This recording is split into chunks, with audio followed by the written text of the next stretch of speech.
They say the dead don't speak. That's a lie. My unit never shut up, not even in death. I still hear Rodriguez humming that same old Earth tune over the radio, even though there's no transmission. I still see Lieutenant Sarai's final order flashing on my HUD, though the comms went dark days ago. I still feel the synchronized thump of 60 boots that were vaporized when the Giroa wiped out everyone but me on row 47. We weren't just a unit. We were Ghost Hammer, Task Group 9 of humanity's outer ring vanguard. Hardened, ruthless, efficient, the kind of squad you send in when you don't want survivors. And now it's just me.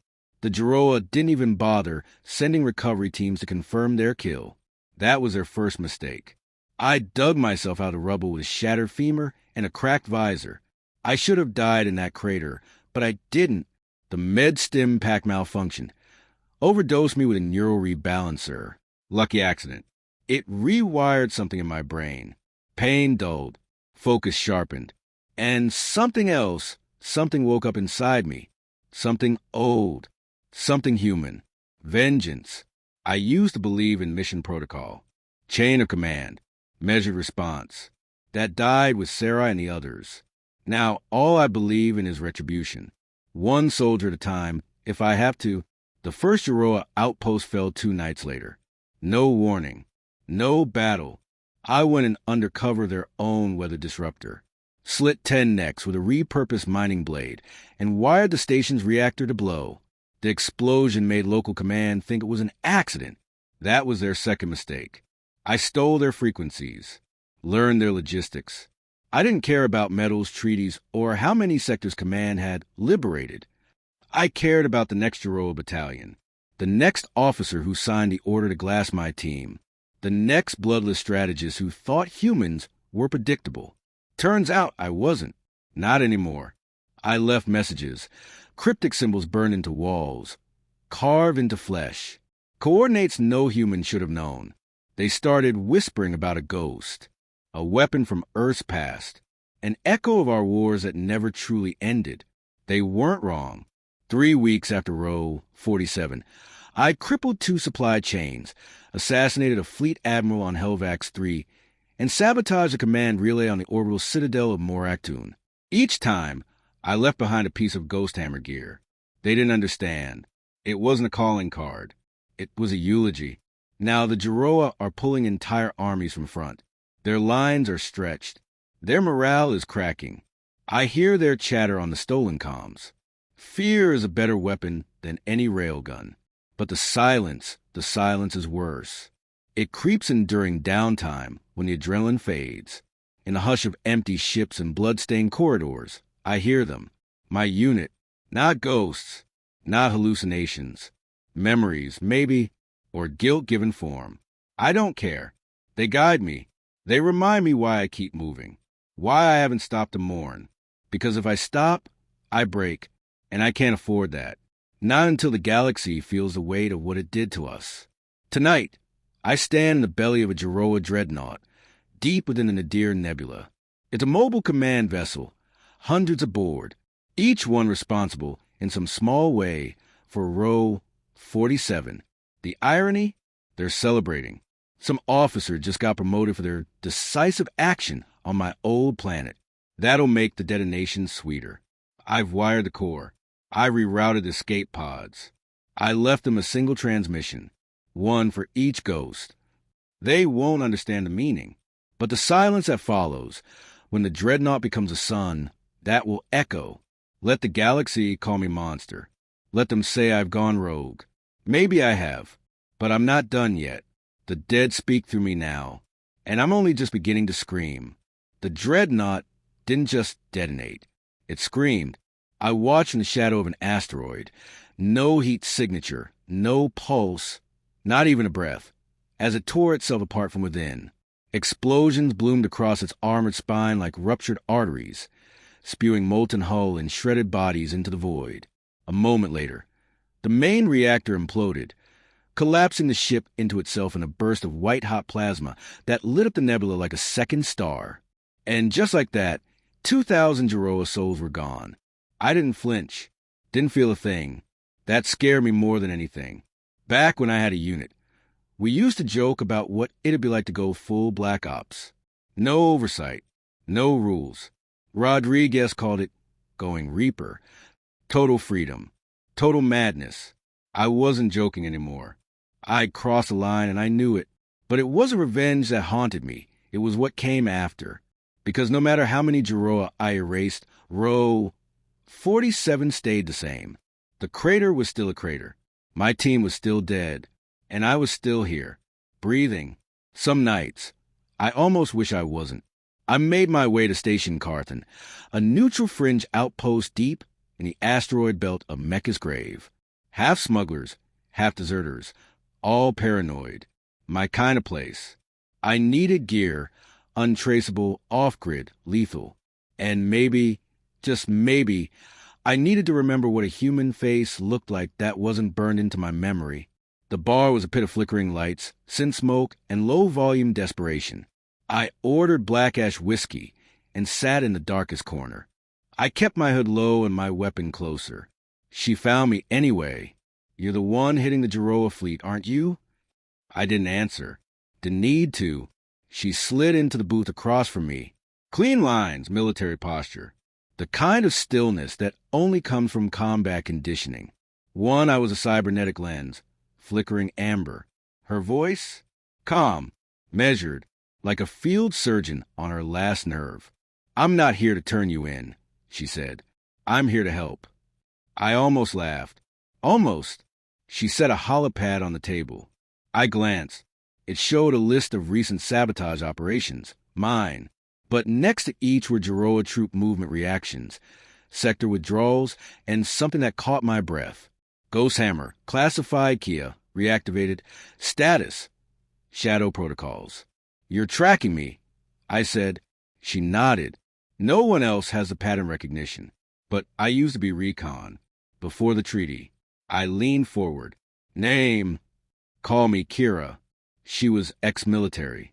Human Alliance Recon Division. Her unit had been disbanded after a false intelligence scandal. Thrown to the dogs. Just like mine. I've got a list, she said, eyes glinting. Same as you. But I've got something else too. Coordination. You're scaring the Giroa. Yeah, but what if we start bleeding them dry systematically? Use your chaos, my intel. Take their armies apart cell by cell. I stared at her for a long time. I didn't want another unit. Didn't trust anyone. Couldn't afford to.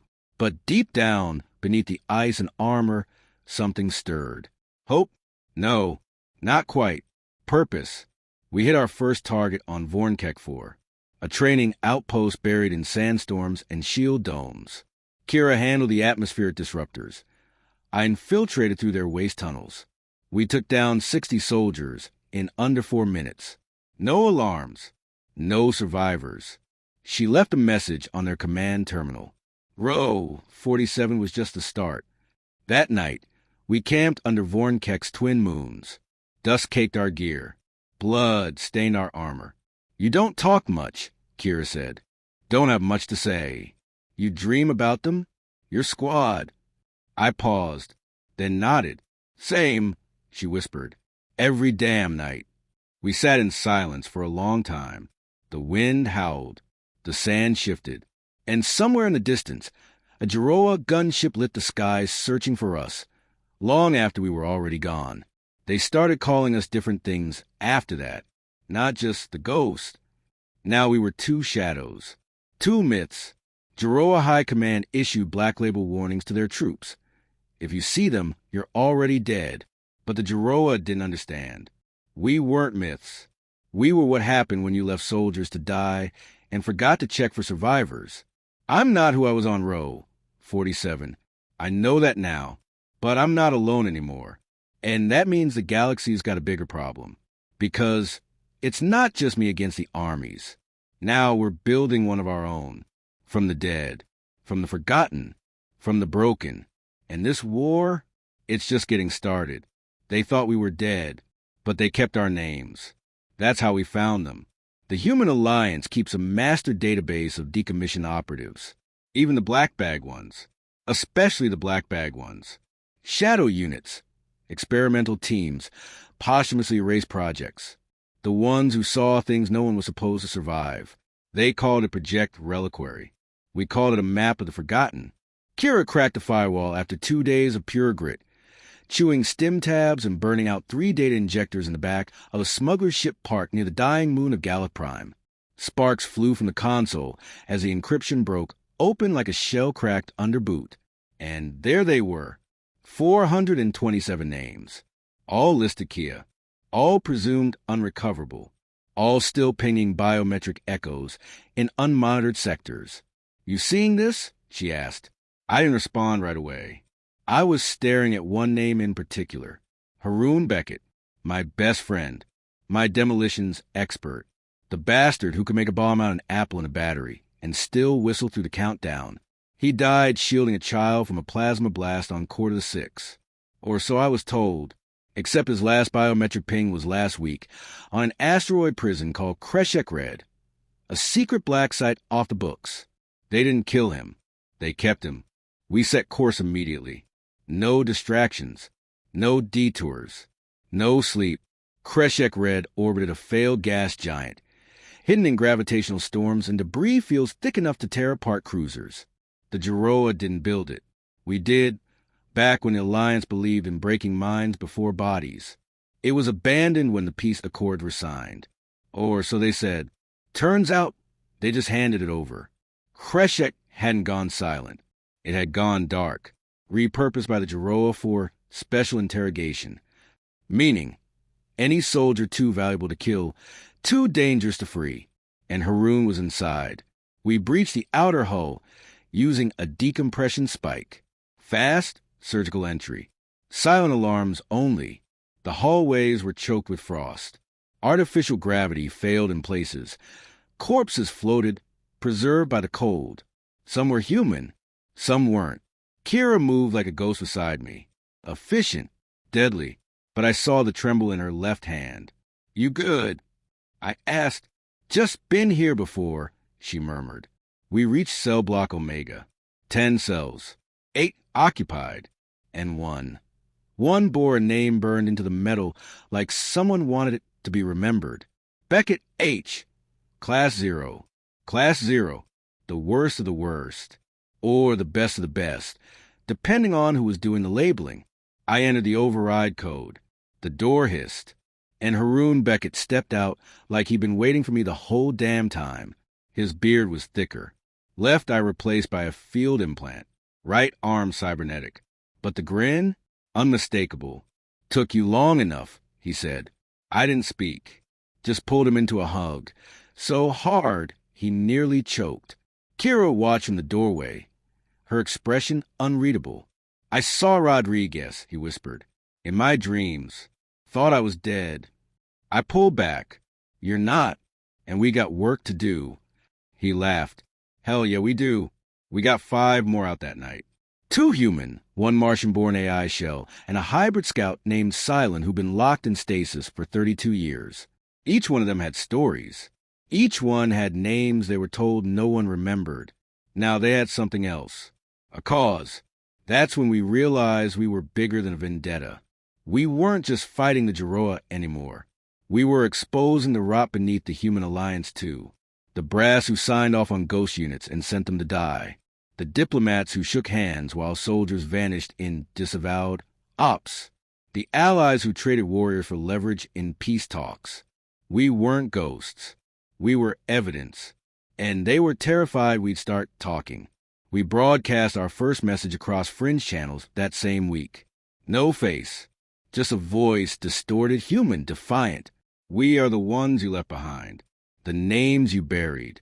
The files you erased. We are not myths. We are memory. We are consequence. To the Giroa, we're not done.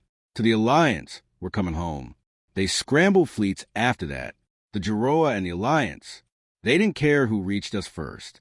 They just wanted to silence the past. But it was too late. The galaxy had heard our names. And now the whole damn thing was listening. It was supposed to be a dead world. That's what the nav chart said. Zaras B, scarred and silent, marked as uninhabitable due to radiological decay and seismic instability. A casualty of the early wars. Forgotten, Unclaimed. Perfect. Kira picked it. She called it the Bastion. I called it our last chance. By the time we arrived, word of our escape from Kreshekred had gone system-wide. Pirate crews were talking. Refugees whispered in underground channels. And across shattered colonies and burned-out mining rings, soldiers who'd once worn our patches, disavowed, discarded, or disgraced, began listening. They weren't looking for vengeance. They were looking for home. We landed in a cragged valley flanked by cliffside caves and the husks of half-buried fusion engines, remnants of an old terraforming station. Wind howled like the ghost we carried. Radiation still clung to the dust, but Beckett modified our gear with rebreathers pulled from scavenged mechs. Silence set up solar scramblers to mask heat signatures. Kira coordinated encrypted landings. By day 3, 19 former operatives had made it through the storm fields. By day 7, that number doubled. By the second week, we were a battalion of the broken. Some had missing limbs. Others carried scars on their minds deeper than any wound. A few didn't speak at all, but every single one of them remembered what it felt like to be left behind. And every single one of them was ready to make the galaxy remember, too. We didn't call ourselves an army. That word meant uniforms and hierarchy and the kind of bureaucracy that signed death warrants for people like us. No, we were something different. A network, a fire line, a reckoning. Kira called it the Echo Front. Soundless, unstoppable, heard only when it's already too late. I still didn't talk much. Let Kira do the organizing. Beckett the logistics. Silent the recon. Me, I trained them, sharpened them.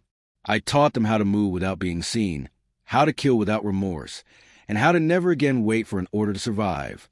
But there was one I couldn't reach. Her name was Tali. 17, too young for the wars, too old to pretend the scars weren't real. She wasn't a soldier. She was a daughter of one. Her father died on a black site raid I led 3 years back. She'd found his dog tags in a mass grave, found me 6 months later, said she didn't come for vengeance. She came because he believed in something, and I, somehow, was what was left of it. I didn't know what to do with that, so I taught her how to fight. That night, the Joroa made their first move. A stealth cruiser breached Zoroaspia's atmosphere, masked by a solar flare, dropped 600 drones and a full squad of spec troopers into the valley. They came for me. They found Tali instead, and that was their third mistake. By the time I got to caves, 3 drones were down. Beckett had taken a plasma burn to the side, and Silent was bleeding from a punctured lung. But the girl, Tali, she stood over the last trooper, blood on her fists, her face set like stone. He said I couldn't be a soldier, she whispered. I looked around at the carnage. You're not. She looked up at me, eyes hollow. Then what am I? I knelt, placed my hand on her shoulder. You're the future this war. That night, I carved another name into the cliff wall behind the command tent. Not a name we lost, a name we found. Tali, Echo 01, witness to the fire. We all carry scars. But Zoroaspi wasn't just where we hid. It became the place where scars became banners, where ghosts became mentors, where the forgotten learned to stand. We built more than a refuge. We built a mirror, one the Alliance and the Joroa both refused to look into, because deep down they knew what we were becoming. Not a threat, a symbol. And symbols don't die easy. They'll come for us again. Bigger fleets, heavier weapons, 1,000 reasons scribbled in military doctrine. But they don't understand. We're not fighting for orders anymore. We're fighting for each other. And we don't lose twice. The Bastion wasn't quiet anymore. What started as whispered rumors became open declarations. Coordinates passed in dead drops. Comms hijacked on secure frequencies. The Ghost Network, the Echo Front, was no longer hiding in the cracks of empires. We were building pressure. And now, it was time to break the dam. Kira called the Operation Thunderwake. Beckett called it suicide. I didn't call it anything, because this wasn't just another strike. This was a message written in fire. Our target was Velderak. a fortified orbital crucible that controlled deep lane logistics for over 7 Giroa sectors and housed joint intel assets from both Giroa Command and Human Alliance observers. That last part? That was a rot. For years, the Alliance claimed neutrality, claimed the peace was real. But behind closed doors, they'd been feeding tactical info to Giroa generals, coordinating containment strategies against rogue cells, soldiers like us. I wasn't interested in their lies anymore. I was interested in exposure. Velderak had a Black Core archive vault. Unhackable, untransmittable. One way in, no way out. So we went in. Kira coordinated a multi-sector distraction. A pair of Splinter Echo squads hit Outer System, refueling stations to draw off patrols. Silent and Tali infiltrated the broadcast towers, looping the station sensor network for 13 minutes, just long enough for Beckett and me to breach the underhull with a magnetic spike launcher and bypass the thermal shielding on Subdeck 12. Inside, it smelled like ozone and old lies. The facility was pristine. White halls, polished chrome floors, silent drone sentries with adaptive visors. It looked sterile, but all I saw was blood, still scrubbed from the walls. We reached the archive vault with 63 seconds to spare. Beckett hacked the security array, while I planned to cascade upload spike. We weren't stealing the data. We were releasing it. Every dossier, every recorded betrayal, every name, location, betrayal, cover-up, assassination order, and fake peace accord.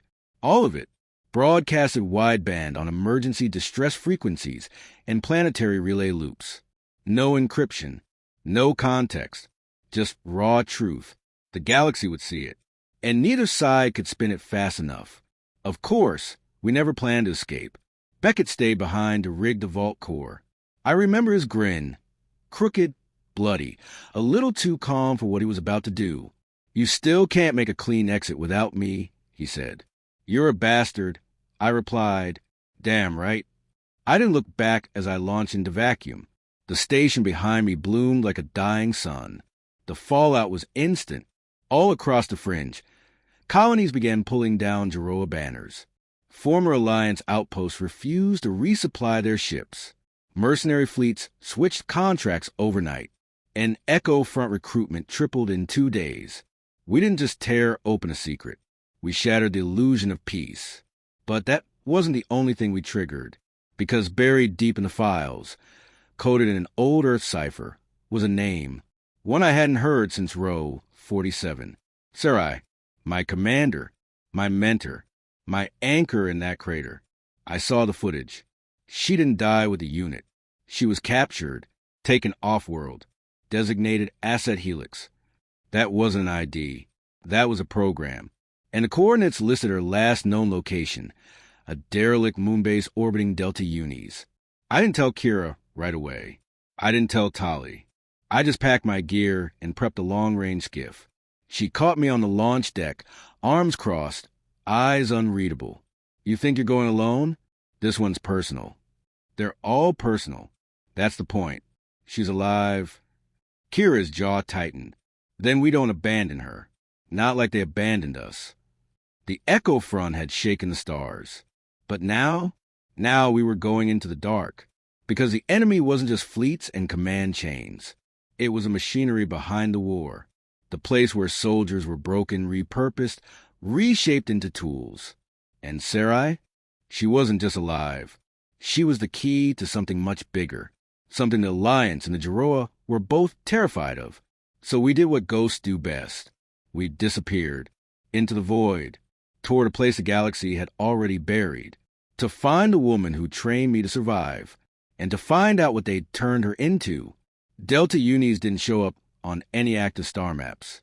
Too far out. Too cold. Too forgotten. Which made it the perfect place to hide a nightmare. The Helix facility floated just beyond the orbit of the system's dead moon, buried beneath the crust of a hollowed-out ice shell. No comm signals. No life signs. No heat. It should have been a tomb. But the scanners showed something else. Movement. Kira flew the skiff in low and dark, scraping the upper crust with just enough power to avoid crash landing.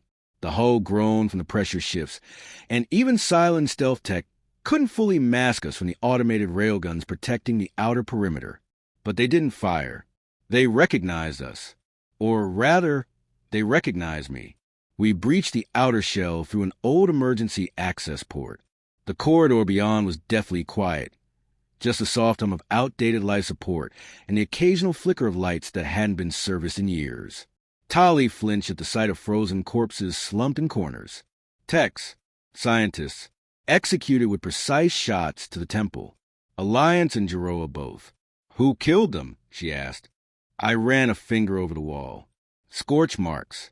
Implosion residue. Not an outside breach. They killed each other. Or maybe someone made them do it. The deeper we went, the stranger it got. Cells lined the lower levels, not like prison cells. More like incubators. Each one held a soldier suspended in stasis. Neural cords burrowed into skulls and spines. Muscles atrophied but pulsing with synthetic life. Project Helix wasn't an interrogation site. It was a factory. They didn't kill soldiers here. They reprogrammed them. And in the command center, hooked into the central processor, like a queen in a mechanical hive, was Sarai. She was still breathing. Still human, mostly. Her eyes open as I approached. Irises flickering with blue neural fire. She looked at me, and for a moment, there was recognition. Then it vanished. Designation, Unit Ghosthammer Lead. Reacquisition sequence. In progress. Her voice was flat. Cold. Not hers. Tali moved to intervene, but I raised a hand. I knelt beside Sarai. "It's me, Row 47. You ordered the fallback. You told me to survive." Her head twitched. A stutter in the neural sync. Then, "I died on Row 47. No, you were taken. Used." She blinked. Once. Twice. Then screamed. Not from pain. Not from fear. From resistance. The entire facility woke up. Doors slammed. Stasis pods hissed open. Reprogrammed operatives stumbled out, some still wired, others fully awake. None of them knew their names. None of them remembered their cause. They were just weapons, rebooted to kill. Silent opened fire, dropping two with precision shots. Kira moved to cover the hallway, shouting commands into the squad channel. Tali stood back to back with me, eyes wide, gun trembling. I focused on Sarai. "Fight it," I growled. "You're not a command module. You're a soldier. You're my CO." Her hands shook as she reached for me. Fingernails cracked and bloody from years of struggling against the implants. "They buried me," she whispered. "Buried me in my own mind. They buried all of us." I jammed a plasma spike into the neural port on her spine and overloaded the sync. She went still, then screamed again, this time in her own voice.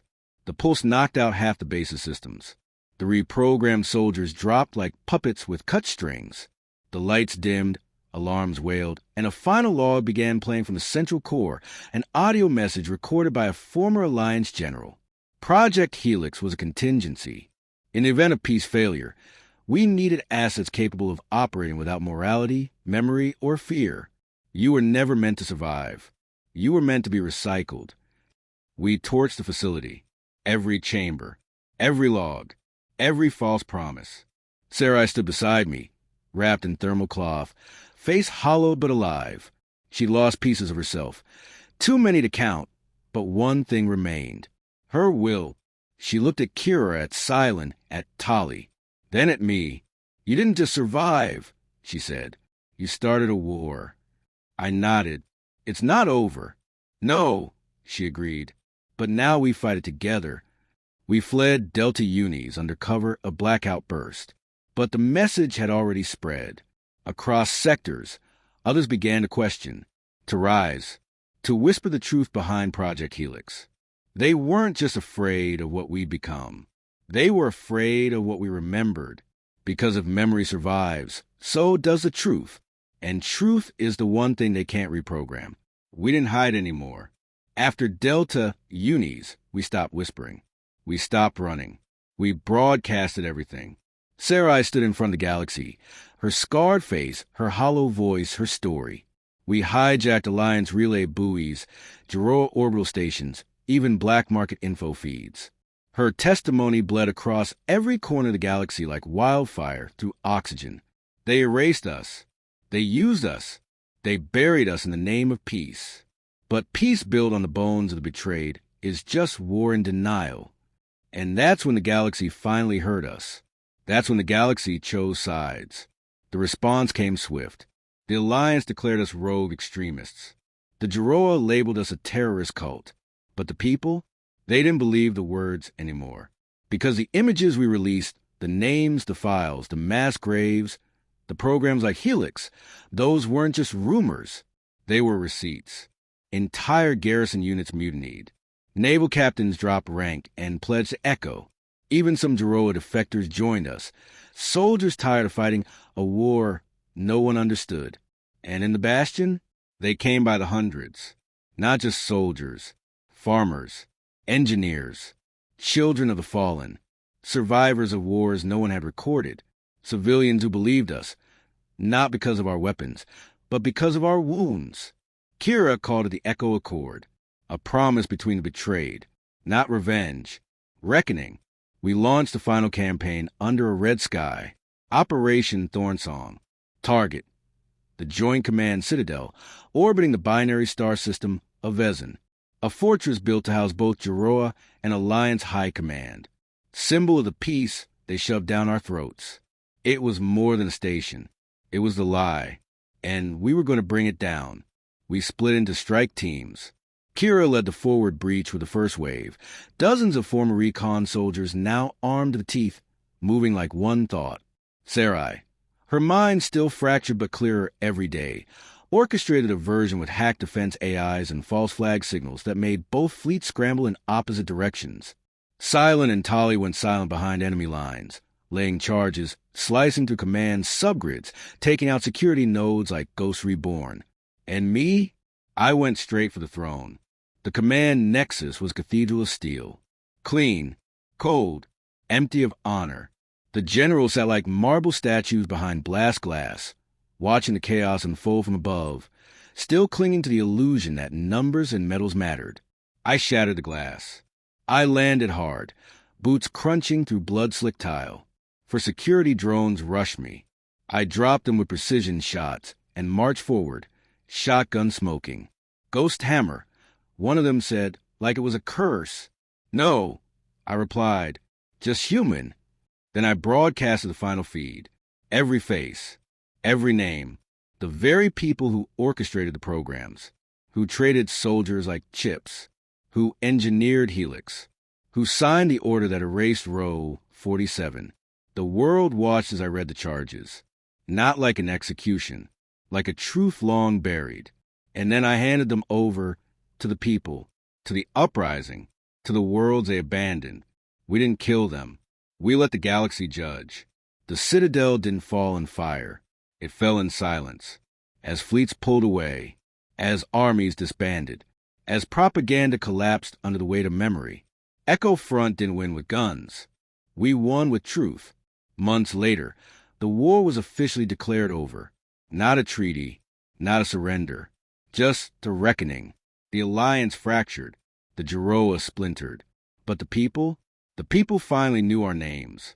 And in the center of the Bastion, beneath the cliff wall now carved with hundreds of names, stood a monument to the ones they left behind, to the ones who rose anyway, to the ghosts who became thunder. I visit it every week. Rodriguez, Beckett, Sarai, Kira, Tali, all their names etched in stone. Some still with us, some not. The galaxy still stumbles, still bleeds. But it remembers now. And for once, that's enough. I still hear the silence. But it doesn't haunt me anymore. Because now, the silence has an echo. And that echo is us.